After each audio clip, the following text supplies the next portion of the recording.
ہم اس دنیا میں ہر شخص کو جج کرتے ہیں، ہر شخص کے بارے میں کوئی نہ کوئی سوچ، کوئی نہ کوئی خیال ضرور رکھتے ہیں، اور وہ سوچ ہماری کبھی نہیں بدلتی کہ وہ فلاں شخص ایسا تھا، ایسا ہے اور ایسا ہی رہے گا۔ یہ ایک عادت سی بن جاتی ہے۔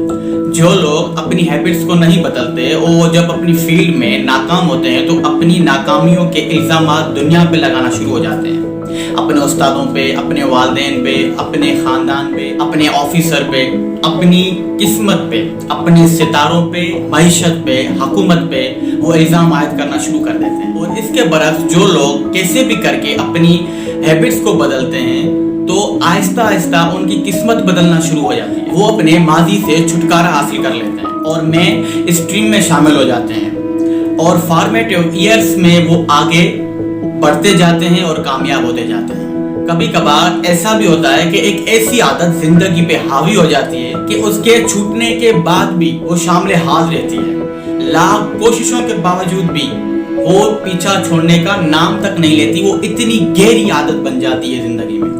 ہو سکتا ہے اس طرح کی بہت ساری عادتیں ہوں جن سے ہم چھٹکارا حاصل کرنا چاہ رہے ہیں۔ تو اس سے ملتا جلتا مجھے ایک واقعہ یاد آیا۔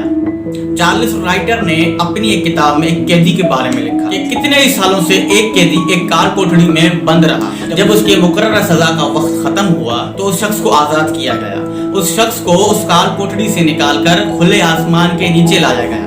کچھ دیر بعد وہ شخص ادھر ادھر دیکھ کر آزادی سے اتنا زیادہ خوف زدہ ہوا کہ منتیں کرنے لگا کہ مجھے واپس اس کار کوٹڑی میں ڈال دیا جائے، کیونکہ اس کی اندھیرے میں رہنا ایک عادت بن چکی تھی، اور وہ عادت اس کی اتنی زیادہ زندگی پہ حاوی ہو چکی تھی کہ اسے آزادی کی نعمت اور سکون سے زیادہ کال کوٹڑی اور زنجیریں بہتر لگی۔ تو اسی طرح آج کے موجودہ حالات کے جو قیدی ہیں ان کے بھی ساتھ یہی معاملہ پیش آ رہا ہے کہ جب وہ جیل کی ہوا کھا چکے ہوتے ہیں تو ان کی وہ عادت بن چکی ہے، تو رہائی کے بعد پھر جا کر وہ کوئی نہ کوئی گناہ کرتے ہیں اور جیل میں آ جاتے ہیں۔ یہ ان کی ایک عادت بن جاتی ہے۔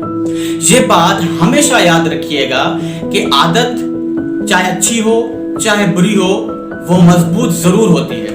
تو یہاں پہ عموماً ایک سوال پیدا ہوتا ہے کہ عادتوں کو بدلنا مشکل کیوں ہے؟ یہاں پہ یہ سوال نہیں کہ عادتوں کو کیسے بدلا جائے، اس سوال کا جواب آپ کے پاس موجود ہوگا۔ وہ آپ کو معلوم ہے کہ وہ کون سی عادت ہے جو آپ اپنے اندر سے دور کرنا چاہتے ہیں، اپنے آپ سے دور کرنا چاہتے ہیں۔ ہو سکتا ہے اس کا حل بھی آپ کو معلوم ہو۔ تو بہت سارے رائٹرز نے بہت ساری کتابیں لکھی، کسی نے 5 اصول، کسی نے 10 اصول، کسی نے بہت ساری ٹپسیں بتا دی ہیں کہ کس طرح عادتوں کو بدلا جائے۔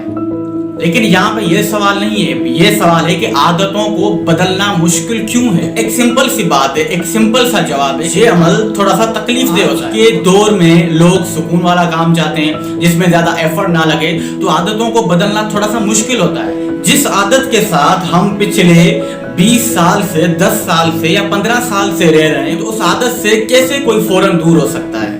تو دوستو، اگر آپ کو اس کا حل معلوم ہے تو فوراً سے اسے اپلائی کریں اپنی زندگی پہ، دیر مت کیجیے۔ اگر آپ کو اس کا حل معلوم نہیں تو تلاش کریں، ڈھونڈیں ان لوگوں کو جو آپ کی رہنمائی کریں۔ بکس میں جا کے ڈھونڈیے، دنیا میں جا کے ڈھونڈیے کہ اس چیز کا آپ کے پاس کیا حل ہوگا، تاکہ آپ ایک عظیم انسان بن سکیں اور اچھے اخلاق کے مالک بھی۔ تو علامہ اقبال نے بھی فرما دیا، خودی کو کر بلند اتنا کہ ہر تقدیر سے پہلے خدا بندے سے خود پوچھے کہ بتا تیری رضا کیا ہے۔ Thanks for watching.